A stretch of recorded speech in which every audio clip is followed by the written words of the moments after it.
Assalamualaikum warahmatullahi wabarakatuh. Perkenalkan, kami dari kelompok 3 izin mempresentasikan mengenai chapter 12 yang berjudul Intangible Asset. Sebelumnya, kami ingin meminta izin kepada Bapak Sparta. Di sini ada 3 orang, yaitu yang pertama, saya sendiri, Ale Desta, dengan NIM 2019-12-11-040. Lalu yang kedua ada Regina Fania dengan NIM 2019-12-11-016. Dan yang terakhir yaitu ada Yenita Harisandi dengan NIM 2019-12-11-012. Materi yang pertama akan disampaikan oleh Yenita.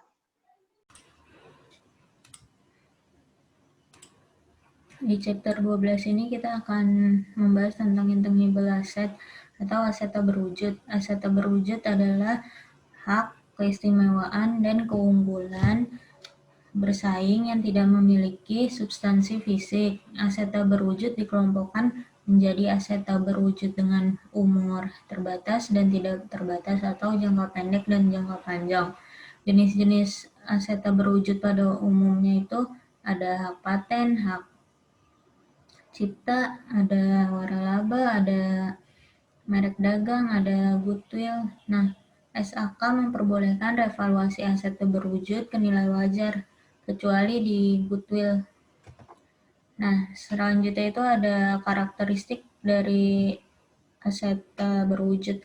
Ada 3, yang pertama itu dapat diidentifikasikan, yang kedua tidak memiliki wujud fisik, misalkan merek dagang. Merek dagang itu kan cuma nama. Nah, itu dia yang nggak mempunyai wujud fisik. Yang ketiga itu ada bukan monetary asset, terus biasanya diklasifikasikan sebagai non-current asset. Di sini ada penilaiannya yang berasal dari pembelian. Yang pertama itu dicatat at cost atau di bagian pembelian. Yang kedua, meliputi semua biaya yang dikeluarkan sampai aset tersebut bisa dimanfaatkan. Yang ketiga itu jenis biaya yang dikeluarkan. Ada purchase price, ada harga beli, legal fee, ada other incidental expense. Selanjutnya itu ada yang internal, pembuatan internal dari aset tak berwujud itu. Yang pertama itu, semua biaya yang dikeluarkan dalam fase riset di expense, dan di beberapa biaya dalam fase pengembangan juga di expense. Jadi semuanya dimasukkan di expense. Yang kedua itu beberapa biaya pengembangan dikapitalisasi sesuai dengan kriteria. Yang ketiga, IFRS mengidentifikasi beberapa kriteria yang harus dipenuhi untuk mengkapitalisasi biaya pengembangan. Selanjutnya itu amortisasi aset tak berwujud, limited life intangible atau masa manfaat yang terbatas. Nah, di sini amortisasi selama masa manfaat, akun aset dikreditkan atau memakai akumulasi amortisasi. Terus yang ketiga, useful life atau masa manfaat harus mengembangkan periode di mana aset memberikan kontribusi terhadap cash flow. Yang selanjutnya itu amortisasi harus lebih rendah dari residual value-nya. Yang terakhir, IFRS mengharuskan penilaian terhadap residual value dan masa manfaat aset setiap tahun. Selanjutnya itu ada indefinite life intangible, masa manfaat tak terbatas, batas waktu manfaat atau kontribusi aset terhadap cash flow tidak dapat diduga, tidak ada amortisasi, harus dilakukan pengujian. Terus ada tipe-tipe dari kategori aset tak berwujud. Yang pertama itu marketing relate, customer relate, artistic relate, kontrak relate, teknologi relate, dan goodwill. Nah, di sini kita pertama membahas tentang marketing relate dari aset tak berwujud. Contohnya itu ada trademark, terus di United States, trademark atau trade name memiliki proteksi hukum selama jangka waktu 10 tahun. Tidak ada amortisasinya. Di sini contohnya itu kayak Honda, merek mobil.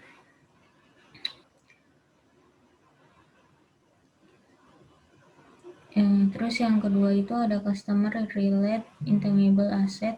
Contohnya itu customer list, order or production backlog, and both contractual and non-contractual customer relationship.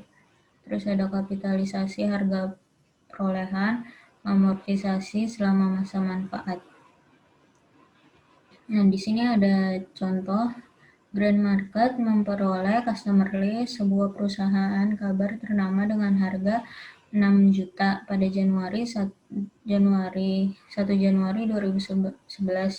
Grand Market mengharapkan manfaat dari customer list tersebut selama 3 tahun. Pencatatan pembelian dan amortisasi customer list adalah sebagai berikut.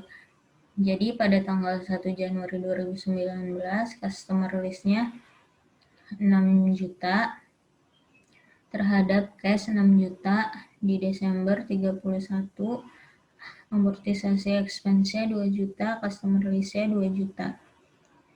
Terus yang ketiga itu tipenya ada artistic related intangible asset, contohnya itu literary works, musical works, picture, photograph, and video. Nah, copyright atau hak cipta dijamin selama hidup penciptanya plus 70 tahun. Kapitalisasi biaya untuk memperolehnya, amortisasi selama masa manfaat. Contohnya di sini ada Walt Disney and Mickey Mouse film. Nah, terus yang selanjutnya itu ada contract related intangible asset. Contohnya itu franchise dengan masa manfaat terbatas diamortisasi selama masa manfaat. Franchise dengan masa manfaat tak terbatas tidak diamortisasi. Selanjutnya itu ada teknologi related dari aset tak berwujud. Contoh itu teknologi yang dipatenkan dijamin oleh pemerintah. Paten memberikan hak eksklusif bagi holder selama 20 tahun. Biaya perolehan dikapitalisasikan. Amortisasi selama masa manfaat ekonomi atau secara legal mana yang lebih pendek.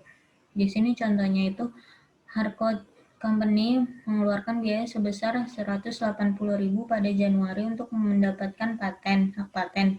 Hak paten tersebut memiliki masa manfaat ekonomi selama 20 tahun dan diamortisasikan dengan menggunakan metode straight line atau garis lurus. Harcourt mencatat perolehan paten dan amortisasi sebagai berikut. Pada Januari, hak patennya di sebelah debit senilai 180.000 terhadap cash 180.000. Pada Desembernya, beban amortisasi paten senilai 9.000 di sebelah debit, patennya di sebelah kredit senilai 90.000. Terus di sini yang selanjutnya itu ada goodwill. Berdasarkan konsep, goodwill menggambarkan manfaat ekonomi masa depan yang dihasilkan dari aset yang lain yang diperoleh dari penggabungan usaha yang dapat diidentifikasikan atau diakui secara individual. Hanya dicatat pada saat sebuah ekuitas usaha dibeli.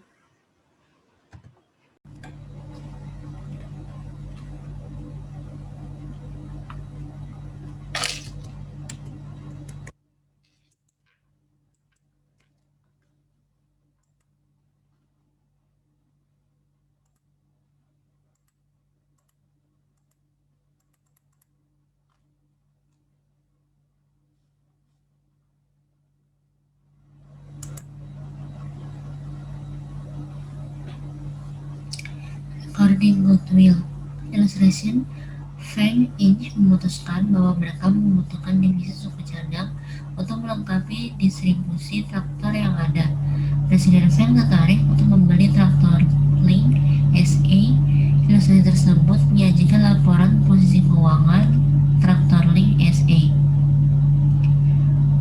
Maka maka statement of financial position-nya di aset, property, plant, and equipment 153.000, inventory 42.000, account receivable 35.000, cash 65.000, jadi total asetnya 255.000. Untuk equity dan liabilities, share capital 100.000, retained earning 100.000, current liabilities 55.000, jadi total equity and liabilitiesnya 255.000.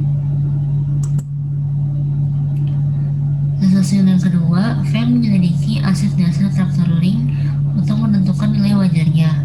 Fair value-nya property, plant, and equipment 205.000, patency 18.000, inventory 122.000, account receivable-nya 35.000, cash-nya 25.000, kemudian dikurangi liabilities 55.000, jadi fair value of net asset-nya 350.000.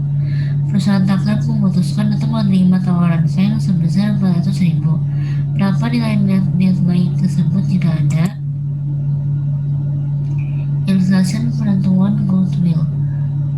Untuk assign to purchase price-nya 400.000, property, plant, and equipment net-nya 205.000, di patent 18.000, inventory 122.000, account receivable 35.000, cash 25.000, dan liabilities 55.000. Kemudian dikurangi, jadi fair value of net-nya, identifiable asset-nya 350.000. Kemudian dikurangi purchase price 400.000, jadi value exceed to goodwill-nya 50.000. Untuk yang berikutnya, Feng mencatat transaksi ini sebagai berikut. Property, plant, and equipment-nya 205.000, patency 18.000, inventory 122.000, account receivable 35.000, di cash 25.000, goodwill-nya 50.000, dan liabilities-nya 55.000, dan cash 400.000.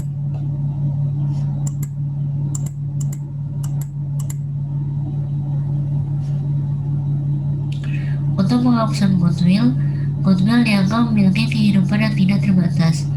Tidak boleh diamortisasi, hanya sesuaikan nilai tercatat saat goodwill mengalami penurunan nilai. Untuk pembelian tawar-menawar, yang pertama harga beli kurang dari nilai wajar aset bersih yang diperoleh. Yang kedua, jumlah dicatat sebagai keuntungan oleh pembeli. Untuk penurunan nilai aset tidak berwujud. Aset tidak berwujud mengalami penurunan nilai ketika perusahaan tidak dapat memulihkan nilai tercatat aset baik melalui penggunaan atau penjualannya. Prosedur khusus untuk mencatat penurunan nilai tergantung pada jenis aset tidak berwujud.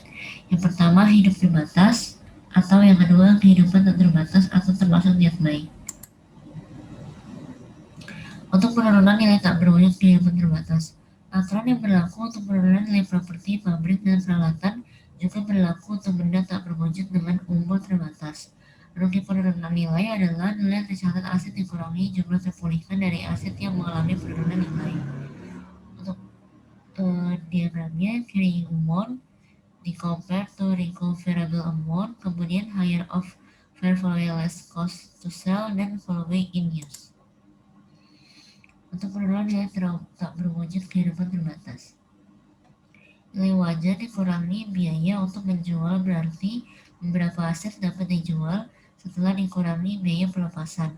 Nilai pakai adalah nilai sekarang arus kas yang diharapkan dari penggunaan masa depan dan akhirnya penjualan aset pada akhir masa manfaatnya.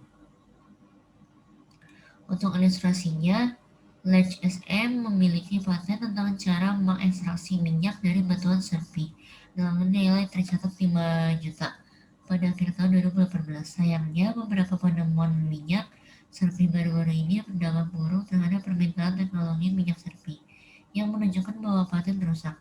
Ledge menentukan jumlah yang dapat diperoleh kembali untuk paten berdasarkan nilai pakai atau karena tidak ada pasar aktif untuk paten. Ledge memperkirakan nilai guna paten sebesar 2 juta. Berdasarkan arus kas bersih, masa depan yang diharapkan didiskon pada tingkat bunga pasar. Hitung kerugian penurunan nilai berdasarkan nilai guna.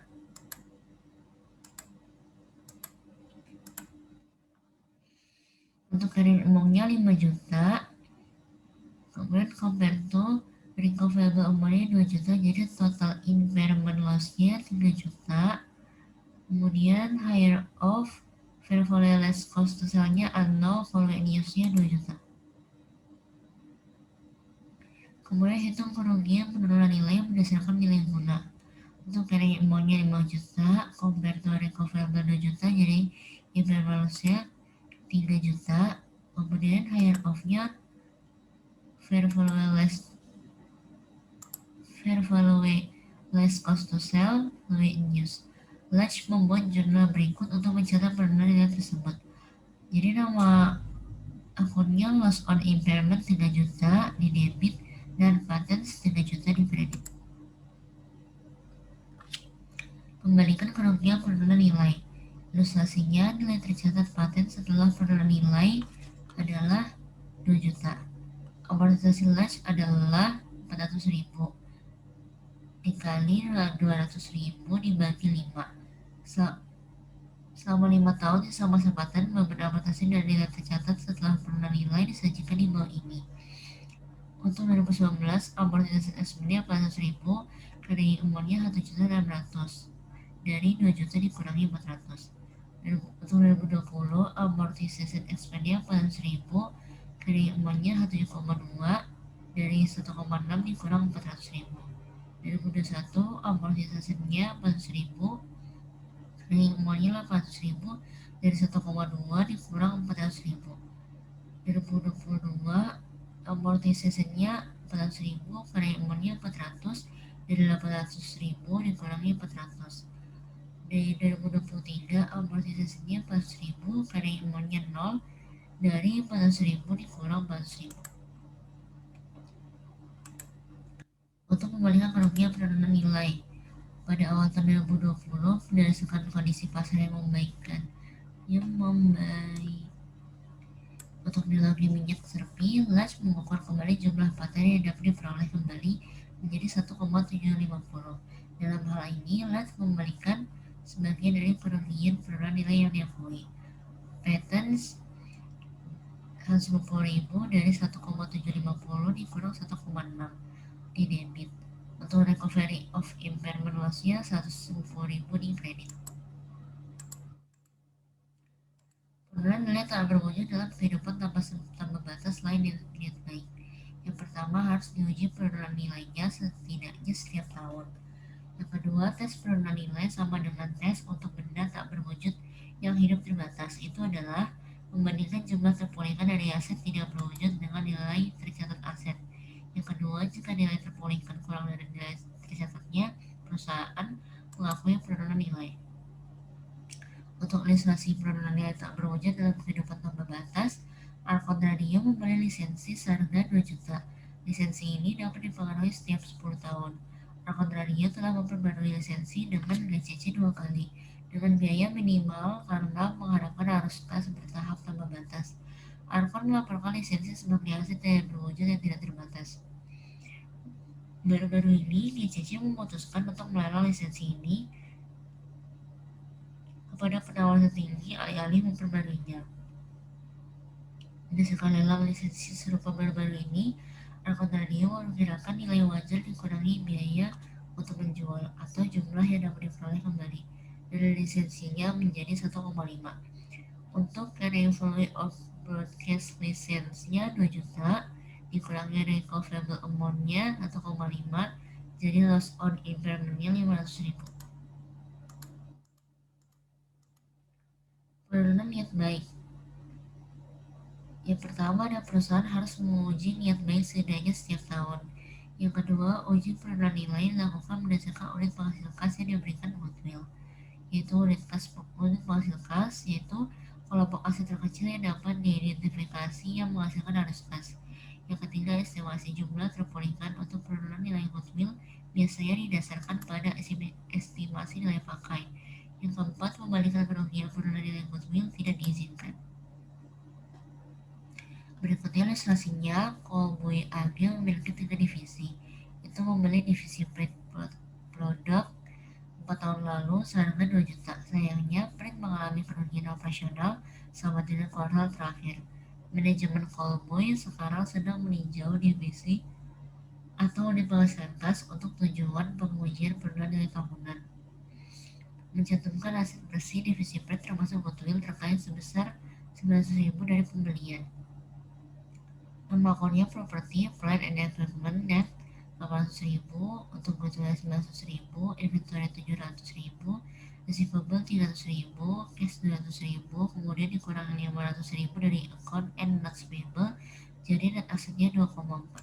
Lalu yang selanjutnya itu ada impairment of goodwill, di mana perusahaan Callboy itu menentukan jumlah yang dapat diperoleh kembali untuk divisi PRID yang tadinya menjadi 2.800.000. Terus perkiraan nilai pakainya itu dari carrying amount-nya itu 2.400.000, terus di-compare ke recoverable amount-nya itu 2.800.000, menjadi higher of yang dibagi menjadi dua, itu ada fair value less cost to sell-nya nggak diketahui, sama value in use-nya itu 2.800.000. Next.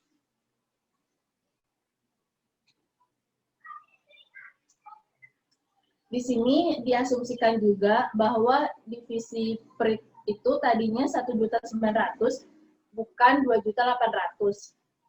Tadi kan sebelumnya udah dijelasin di carrying amount-nya itu 2.400.000, terus di-compare menjadi 1.900.000. Di bagian higher of-nya itu ada fair value less cost to sell-nya sama value in use-nya 1.900.000. 2.400.000 dikurangi dengan 1.900.000 itu 500.000 sebagai impairment loss-nya. Next. Terus di sini kita disuruh juga mencatat penurunan nilainya itu di bagian debit ada loss on impairment-nya 500.000, terus di bagian kredit itu ada goodwill-nya 500.000. Next. Di laporan posisi keuangan, perusahaan harus melaporkan sebagai item terpisah semua aset yang tidak berwujud selain goodwill.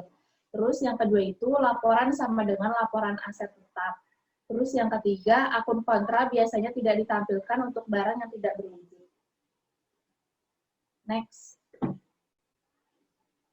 Di laporan laba rugi, itu perusahaan harus melaporkan dua hal. Yang pertama, ada biaya amortisasi. Lalu yang kedua, ada kerugian dan pembalikan penurunan nilai. Di bagian aset tidak berwujud seperti goodwill, itu terpisah dalam pendapatan bersih, biasanya berada di posisi bagian operasi. Terus untuk catatan atas laporan keuangan itu harus mencakup biaya amortisasi untuk setiap jenis aset yang ada. Next.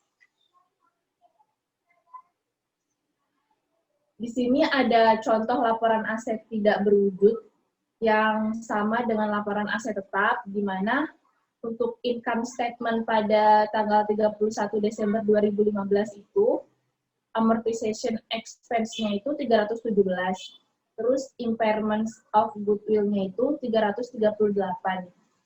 Lalu di balance sheet-nya itu ada goodwill dengan nominal 32.772. Terus di bagian aset, intangible aset-nya itu ada nominal 19.236. Next. Biaya penelitian dan pengembangan merupakan aset tak berwujud, seringkali menghasilkan pengembangan paten atau hak cipta seperti produk, proses, ide, rumus, komposisi, atau karya sastra. Next. Di sini ada contoh perusahaan yang menghabiskan sejumlah uang untuk penelitian dan pengembangan. Dimulai dari perusahaan Volkswagen, itu di bagian salesnya itu ada penjualan senilai 291,1 juta US dollar.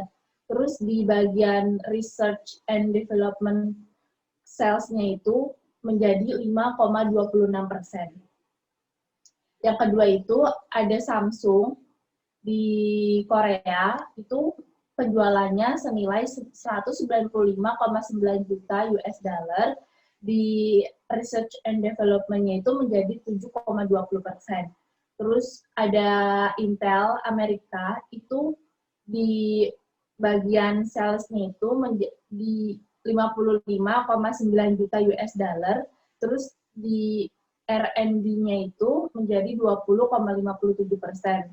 Terus masih di Amerika juga, tapi di perusahaan Microsoft itu dia 86,8 US dollar menjadi 13,13%. Terus di Roche itu penjualannya itu dari 51,9 juta menjadi 20,81%. Terus di Amerika kembali, itu di bagian di perusahaan Google, dia dari yang tadinya penjualan 66,0 juta US dollar menjadi 14,85%. Terus yang di Amazon itu 89,0 juta US dollar menjadi 10,45%. Terus di Jepang, di perusahaan Toyota itu 249 juta US dollar menjadi 3,69%. Terus di perusahaan Novartis itu penjualannya 52,4 menjadi 17,37%. Terus di Johnson itu penjualannya 74,3 US dollar menjadi 11,44%.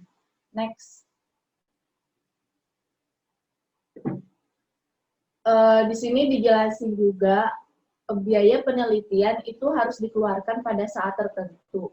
Lalu untuk biaya pengembangan itu bisa mungkin atau tidak mungkin dibebankan pada saat tertentu. Terus yang ketiga itu ada kapitalisasi dimulai ketika proyek tersebut cukup jauh dalam proses sehingga manfaat ekonomi dari proyek research and development akan mengalir ke perusahaan atau proyek layak secara ekonomi. Next.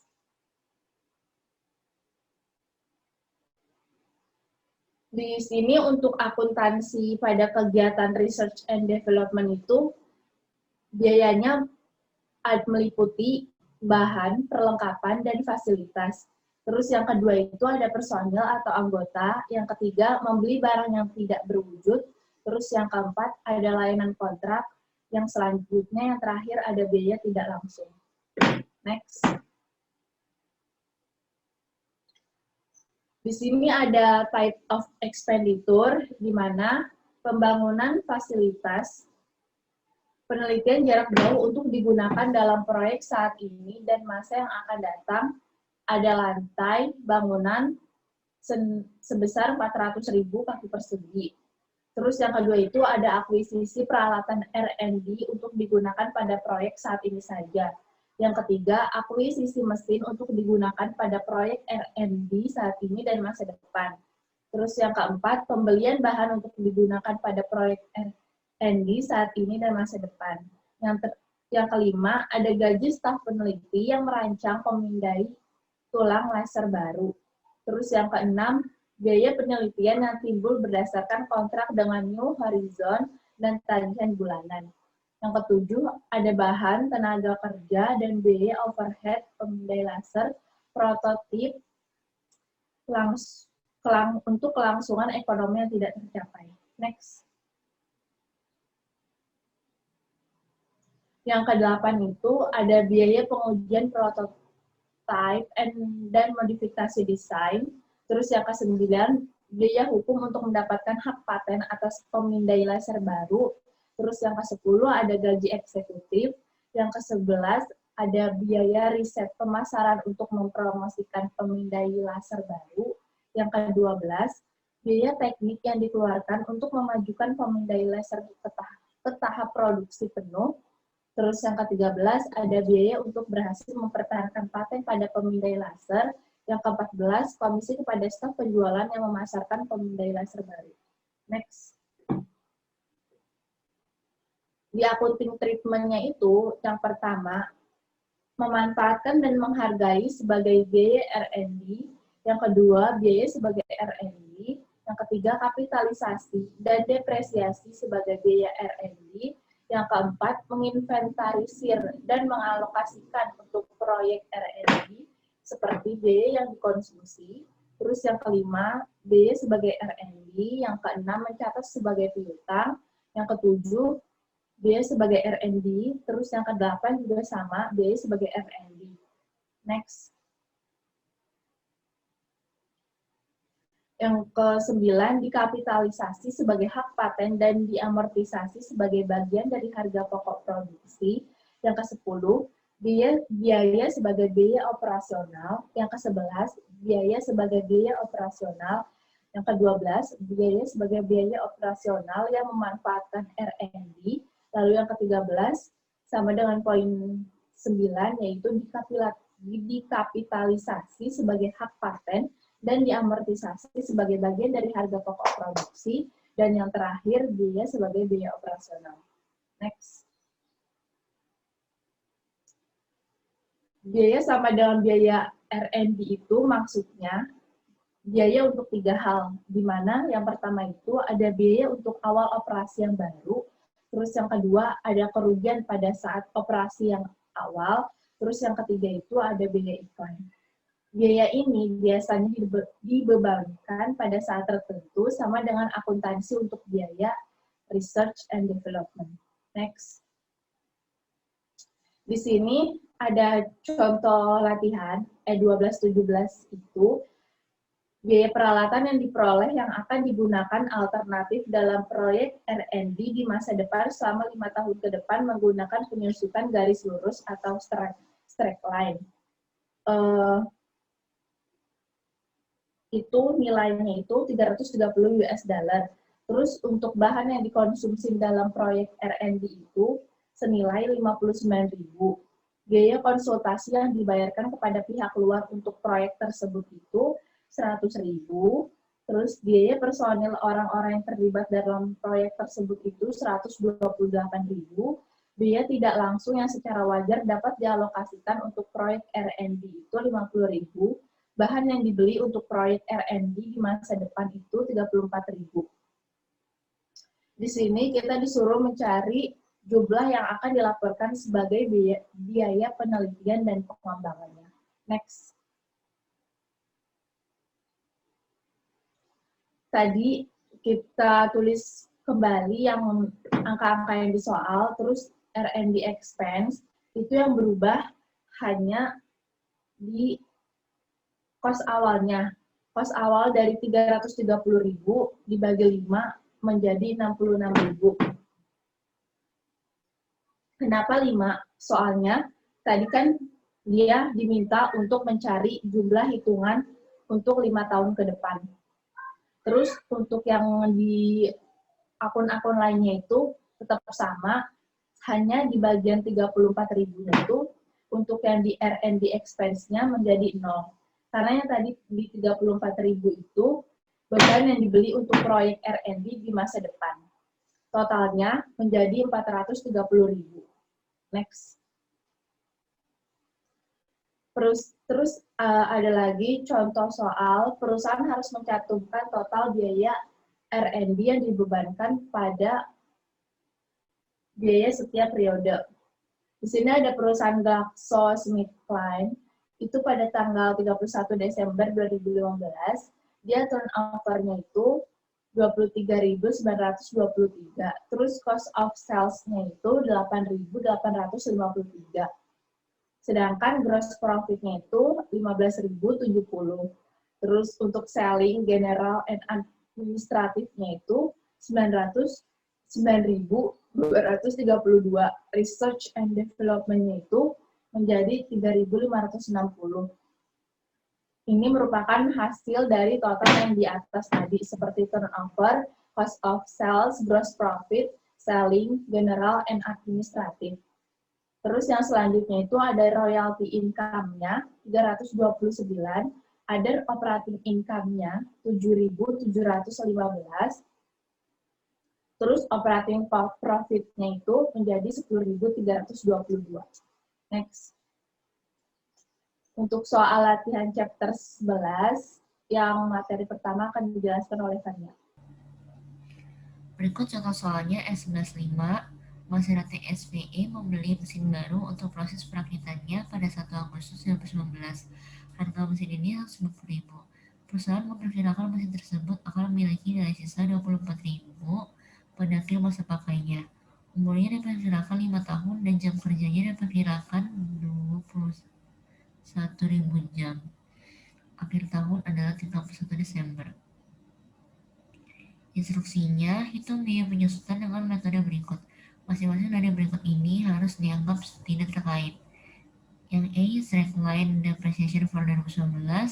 Yang B, activity method for 2020. Assuming that machine usage was 800 hours. Yang C, sum of the years digit for 2020. Yang D, double declining balance for 2020. Yang A, jadi 150.000 dikurang 24.000 dibagi 5, jadi hasilnya 25.200 per year. Jadi 25.200 dikali 5 per 12, jadi 10.500 dolar. Untuk 2010 depresiasi travelnya jadi 10.500. Yang B, 150.000 dikurangi 24.000 dibagi 21.000, jadi 6,00 jam. Depreciation mesinnya jadi 800 dikali 6,00 jadi 4,800, jadi 800 dolar. Yang C, mesinnya di tahun pertama totalnya 5/15 dikali 126.000 jadi 42.000. Untuk tahun kedua 4/15 dikali 126.000 jadi 33.600. Allocated to 2010 ya 17.500, 2011 ya 24.500 dikurangi 14.000. Jadi 2010 nya 17.500, 2011 nya 38.500. 42.000 untuk 17.500 dari 42.000 dikali 5/12. Untuk 24.500 dari 42.000 dikali 7/12. Untuk 14.000 dari 33.600 dikali 5/12. Jadi depreciation sum of the year-nya 38.500 dolar. Yang D, untuk 2010 40% dikali 150.000 dikali 5/12 jadi 25.000. Untuk 2011 ya 40% dikali 150.000 dikurang 25.000 jadi 50.000. Atau tahun pertama 40% dikali 150.000 jadi 60.000. Tahun kedua full year 40% dikali 150.000 dikurang 60.000 jadi 36.000. Untuk 2010 depresiasinya 25.000 dari 5/12 dikali 60.000. Untuk 2011 depresiasinya 7/12 dikali 60.000 55.000. Kemudian 5/12 dikali 36.000 15.000, kemudian dikurangi jadi 50.000 dolar.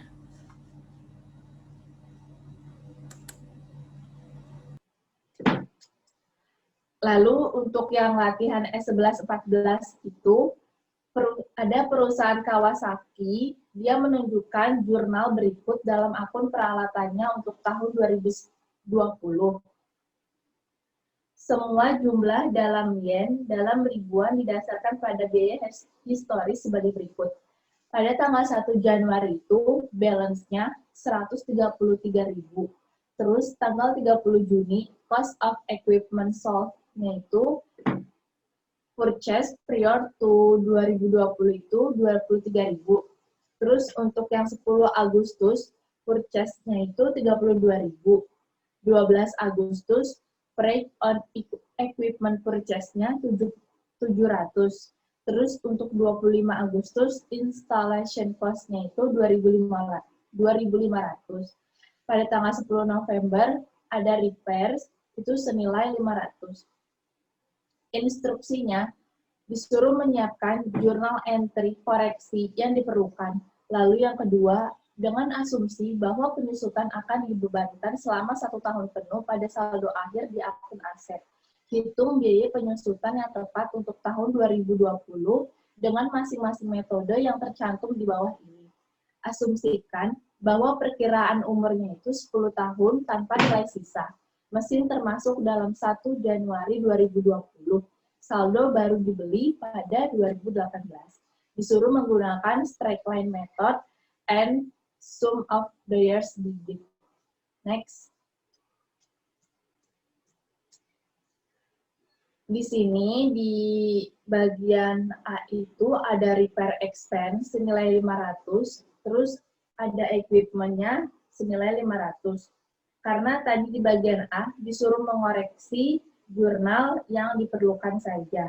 Jadi kita hanya mengoreksi jurnal yang repairs pada tanggal 10 November. Terus yang di bagian B itu ada the proper ending balance in the asset account is, tadi kan diketahui bahwa 1 Januari balance-nya itu 133.000. Lalu ditambah dengan equipment yang baru saja dibeli, itu purchase-nya senilai 32.000, freight-nya 700, installation-nya 2.500. Totalnya menjadi 35.200. Terus dikurang dengan cost of equipment sold-nya, peralatan yang sudah terjual menjadi 23.000. 23.000 dapat dari mana? Dapat dari yang di jurnal tadi yang udah diketahui di soal. Terus untuk ending balance 31 Desembernya itu menjadi 145.200. Next.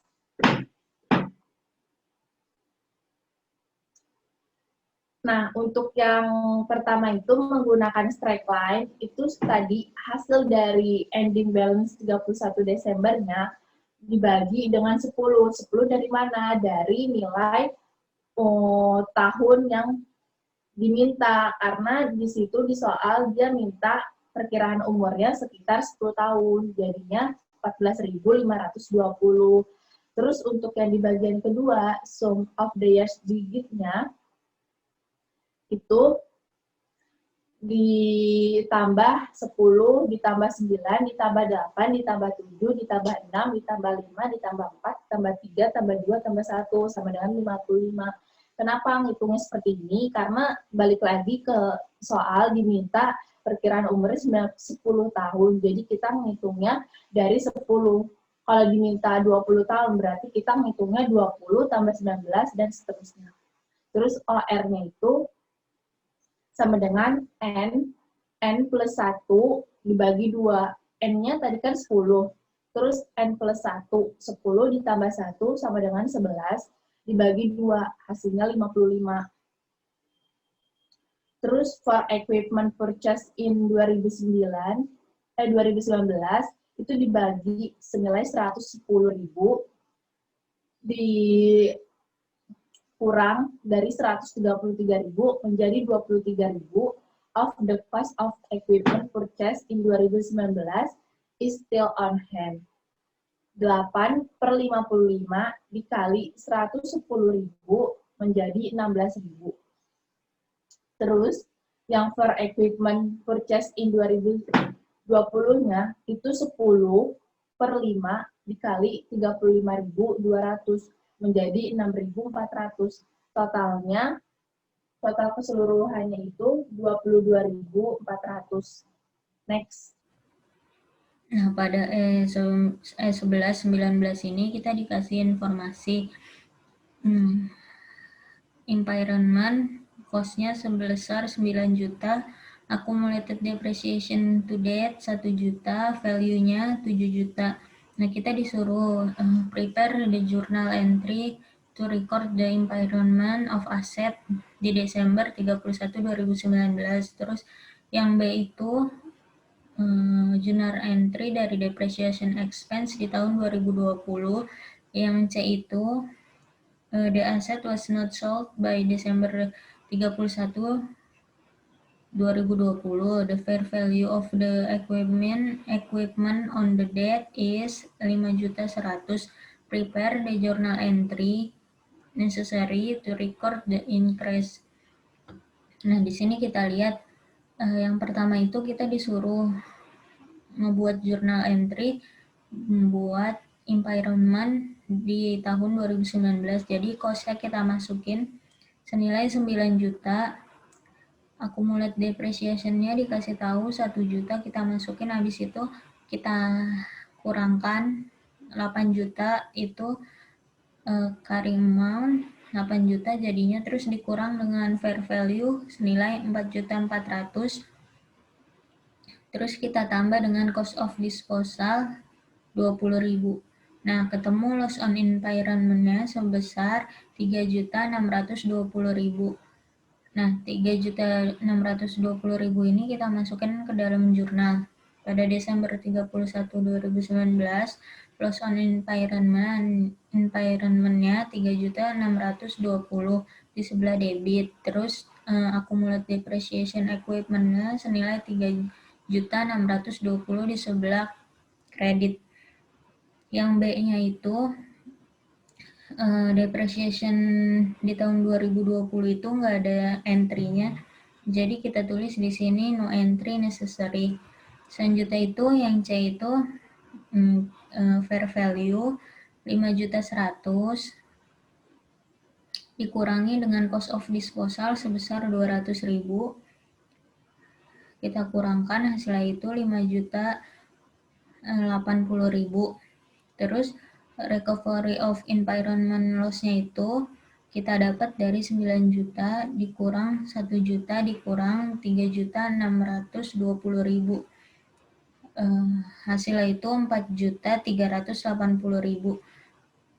5.080.000 dikurangi dengan 4.380.000, hasilnya itu 700.000. Jadi kita masukin di sini jurnal itu accumulate depreciation equipment sebesar 700.000 terhadap recovery of loss of environment sebesar 700.000. Terus yang di selanjutnya itu ada contoh soal yang problem 11.6. Itu perusahaan Colbeck, a manufacturer of steel product, began operation on October 1. The accounting department of Colbeck has started the fixed asset and depreciation schedule presented below. You have been asked to assist in completing this schedule. In addition to ascertaining that the data already on the schedule are correct, you have obtained the following information from the company records and personnel. Yang pertama, depreciation is computed from the first of the month of acquisition to the first of the month of disposition. Yang kedua, land A and building A were acquired from a predecessor corporation. Colbeck paid 807.210 for the land and building together. At the time of acquisition, the land had an appraised value of 97.970 and the building had an appraised value of 881.730. Land B was acquired on October 2 in exchange for 2.700 newly issued share of Colbeck's common stock. At the date of acquisition, the stock had a par value of $6 per share and a fair value of 30%. Dari Oktober, Colbeck paid 18.210 to demolish an existing building on this land so it could construct a new building. Yang keempat, construction of building B on the newly acquired land began on October 1. By September 30, Colbeck had paid 329.910 of the estimated total construction cost 455.770. It is estimated that the building will be complete and equipped by July. Yang kelima, certain equipment was donated to the corporation by a local university. An independent appraisal of the equipment when donated placed the fair value at 43.250 and the salvage value at 4.770. Yang keenam, machinery A, total cost of 183.540 includes installation expense of 830 and normal repairs and maintenance of 17.990. Salvage value is estimated at 6.290. Machinery A was sold on February 1. On October 1, machinery B was acquired with a down payment of 6.548 and the remaining payments to be made in 11 annual installment of 6.848 each beginning October 1. The prevailing interest rate was 8%. The following data were abstract from present value tables. Di bagian present value of 1 US dollar at 8%-nya itu ada 10%, ada 10 tahun itu 0,463, terus di 11 tahun ada 0,429, 15 tahun 0,315. Untuk present value of an ordinary annuity-nya itu 10 tahun 6.710, 11 tahun 7.139, di 15 tahun 8.559. Next.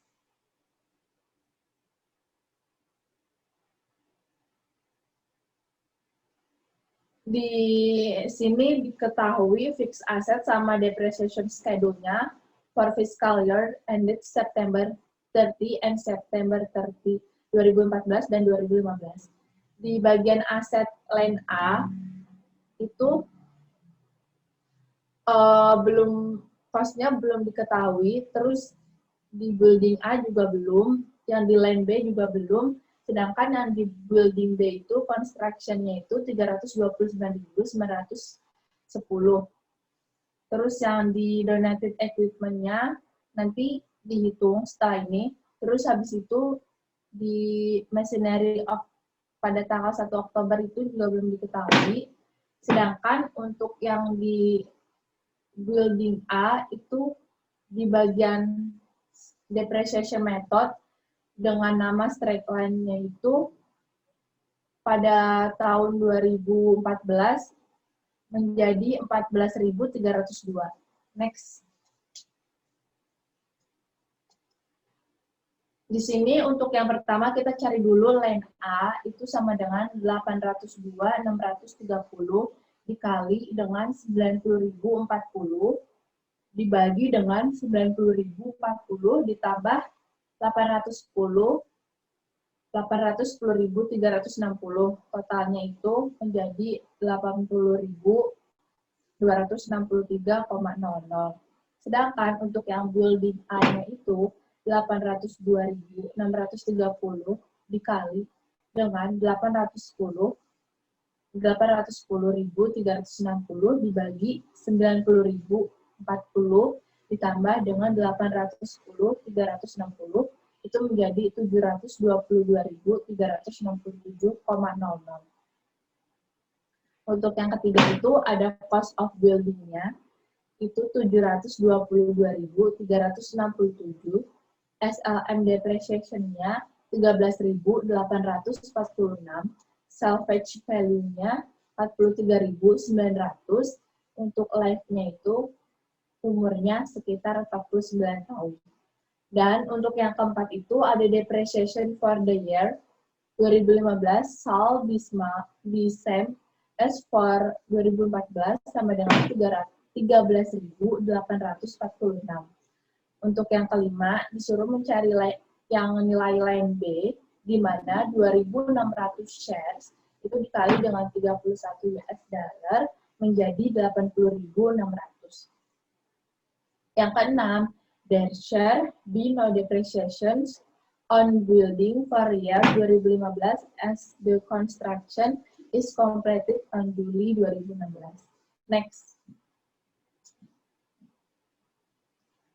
Yang ketujuh, itu ada donated equipment-nya menjadi 46.250. Selanjutnya akan dijelaskan oleh Yenita. Nomor 8 itu equipment 1,5 dibagi 10, kita dapat 15%. Depreciation for the year-nya 4 di 2014 46,250 dikali 15%. Nah, hasilnya itu 6937,50. Nah, kita ulangin lagi caranya buat yang di 2015. Donated equipment-nya 1,5 dibagi 10, hasilnya itu 15%. Nah, depreciation di tahun 2015-nya 46,250 diambil 6937,90 dikali 15%, hasilnya itu 5,896,88. Di nomor 10 itu kita disuruh cari machinery A. Nah, di sini 183,760 dikurangi dengan 16,150, hasilnya itu 164,610. Di nomor 11, machinery A, kita masukin cost of machinery A 167,610, salvage value B-nya 7930, depreciation base A dan B 159,680. Nah, life of asset-nya 8 tahun. Sum of year digit-nya 1 ditambah 2 ditambah 3 ditambah 4 sampai dengan 8, hasilnya itu 36. Nah, depreciation for the year 2014-nya 159,680 dikali 8 per 36, hasilnya itu 35,484,44. Nah, di 12-nya itu juga sama, yang ngebedain cuma remaining useful life-nya ditambahin 8 tahun diambil 4 bulan, hasilnya itu 7,67 tahun. Nah, depreciation for the year 2014 itu 159,680 dikali 7,67 per 36, hasilnya itu 34,020,71. Nah, 13 itu machinery B. Down payment-nya itu di data 5972, installment initial paid-nya 6272, present value of others 10 installment-nya itu 627 dikali dengan 671. Hasilnya itu 42085,12. Cost of machine-nya itu 54329,12. Selanjutnya itu yang di 14 itu sama juga, cuma yang membedakan dia ada life-nya, useful life-nya itu selama 20 tahun. Jadi depreciation di tahun 2020 itu 54,329,12 dibagi dengan 20 tahun, hasilnya itu 2716,64.